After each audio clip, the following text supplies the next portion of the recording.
Alangkah baiknya jika kita berniat dari S1 mau melanjutkan ke S2 ataupun S3, harus dirancang dari awal agar penelitiannya benar-benar mempunyai koneksi ya antara skripsi, tesis, dan disertasinya. Sehingga ketika keluar menjadi seorang dokter nanti, dia akan menjadi dokter yang betul-betul ahli di bidang penelitian sesuai dengan keilmuannya.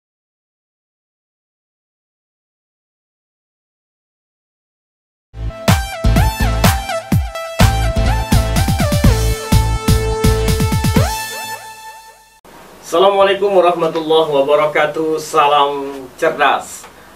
Dalam video ini saya akan menjawab pertanyaan mengenai temuan suatu penelitian dibandingkan dengan skripsi, tesis, dan disertasi. Pertanyaannya seperti ini. Saya mau tanya, apakah perbedaan yang mendasar dari temuan suatu hasil penelitian pada skripsi, tesis, dan disertasi? Nah, sebelum saya menjawab hasil ya, yang ditanyakan hasil nih. Sebelum saya menjawab mengenai hasil, saya akan sedikit bercerita mengenai teori. Karena hasil itu berlandaskan dengan teori. Bagaimana teorinya? Itulah yang akan mencerminkan hasil daripada temuan itu. Baik, yang pertama skripsi. Skripsi itu biasanya hanya memiliki satu teori. Ya, walaupun ada teori-teori disebutkan di sana, tetapi yang menjadi grand teorinya itu hanya satu. Kemudian plus dengan satu pendekatan, seperti pendekatan kualitatif atau pendekatan kuantitatif. Kemudian yang kedua, tesis. Ya, tesis itu biasanya ditulis menggunakan dengan dua teori. Grand teorinya dua, dipadukan antara teori ini dengan teori ini. Kemudian ditambah dengan satu pendekatan. Tetapi pendekatan yang ada di dalam tesis ini bukan sekedar pendekatan kualitatif atau kuantitatif, tetapi pendekatan keilmuan ya. Dengan ilmu apa kita mau mendekati satu permasalahan itu? Contoh, kita mau mendekati satu permasalahan itu dengan ilmu sosiologi atau antropologi. Nah, kemudian bisa juga kebalikannya di dalam tesis ini memiliki satu teori tetapi dua pendekatan. Ya, pendekatan antropologi, sosiologi. Jadi antropososiologi. Nah, seperti itu. Kemudian yang ketiga, disertasi. Ya.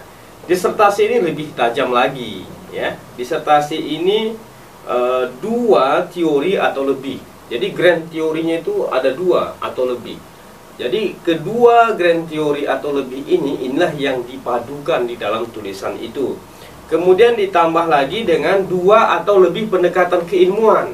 Nah, jadi di sana mungkin ada religi, sosio, antropo. Nah, gitu ya. Religi, sosio, antropologi, seperti itu. Nah, jadi masing-masing tingkatan tulisan ilmiah ini memiliki level yang berbeda ya antara skripsi, tesis, dan juga disertasi. Nah, saya katakan tadi bahwasanya teori itulah yang akan mencerminkan ya bagaimana hasil temuan yang ada di bab 4 itu. Oleh karenanya sekarang akan saya jawab ya. Hal yang mendasar sekali di dalam skripsi itu adalah di hasil temuannya. Skripsi itu cukup menjawab rumusan masalah. Nah, jadi sederhana sekali sebenarnya skripsi itu.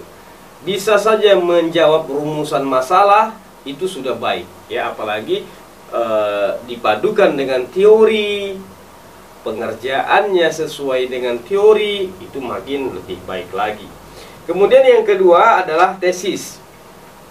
Tesis itu rumusan masalahnya terjawab dan sesuai dengan teori yang digunakan. Nah, jadi teori yang digunakan sebagai acuan itu betul-betul sesuai ya dengan hasil temuannya. Ya, cara kerjanya, acuannya betul-betul sesuai. Kemudian ada terlihat pendekatan keilmuan di sana, seperti pendekatan sosiologi yang saya katakan tadi, atau antropologi, atau religi, atau sebagainya. Ada pendekatan keilmuan di sana, meskipun satu pendekatan keilmuan. Tetapi, nah, yang terakhir mengenai disertasi, ya, Saya katakan disertasi ini lebih tajam lagi dibandingkan dengan skripsi dan tesis. Apa saja yang mendasar sekali di hasil temuan dalam disertasi, yaitu rumusan masalah terjawab, ya. Terlihat kombinasi grand theory. Ada kolaborasi antara satu grand theory dengan satu grand theory yang lainnya. Artinya kedua grand theory ini atau lebih daripada dua grand theory itu harus dapat dipadukan di situ. Kemudian dapat terlihat isi dari berbagai pendekatan keilmuan yang digunakan. Nah, jadi isinya itu mencerminkan banyak perspektif keilmuan di dalamnya. Ya, nggak banyak-banyak kali lah kalau disertasi itu bisa 2, 3 gitu kan, bahkan ada yang 4 disiplin keilmuan yang digabungkan di dalam satu disertasi ketika ingin menjawab rumusan masalah atau temuan penelitian itu. Nah, kemudian di dalam disertasi itu ada solusi besar di sana. Nah, jadi calon doktor itu ya memegang disertasi itu, setelah dia menguraikan di dalam isi itu, menguraikan pembahasan itu, kan, sana terdapat juga masalah-masalah. Nah, di dalam disertasi itu, di dalam temuannya itu, dalam hasil pembahasannya itu, selalu saja ia letakkan, ya, penulis disertasi itu meletakkan atau memberikan solusi besar terhadap permasalahan yang sedang dikajinya. Nah, inilah perbedaannya. Jadi dalam karya ilmiah itu ada level-levelnya, ya, skripsi, tesis, disertasi. Pertanyaan ini merupakan pertanyaan future, ya, pertanyaan untuk masa akan datang gitu kan. Nah, jadi mulai dipersiapkan dari skripsinya, tesisnya, disertasinya. Alangkah baiknya jika kita berniat dari S1 mau melanjutkan ke S2 ataupun S3, harus dirancang dari awal agar penelitiannya benar-benar mempunyai koneksi, ya, antara skripsi, tesis, dan disertasinya. Sehingga ketika keluar menjadi seorang dokter nanti, dia akan menjadi dokter yang betul-betul ahli di bidang penelitian sesuai dengan keilmuannya. Nah, baik, ini yang dapat saya sampaikan, dan ini adalah basic sekali dari seluruh yang kita bahas ini, dari skripsi, tesis, dan disertasi. Inilah gambaran umumnya. Mudah-mudahan video ini bermanfaat bagi Anda dan menjadi bekal bagi Anda untuk melanjutkan studi ke tingkat yang lebih tinggi lagi. Wassalamualaikum warahmatullahi wabarakatuh dan salam cerdas.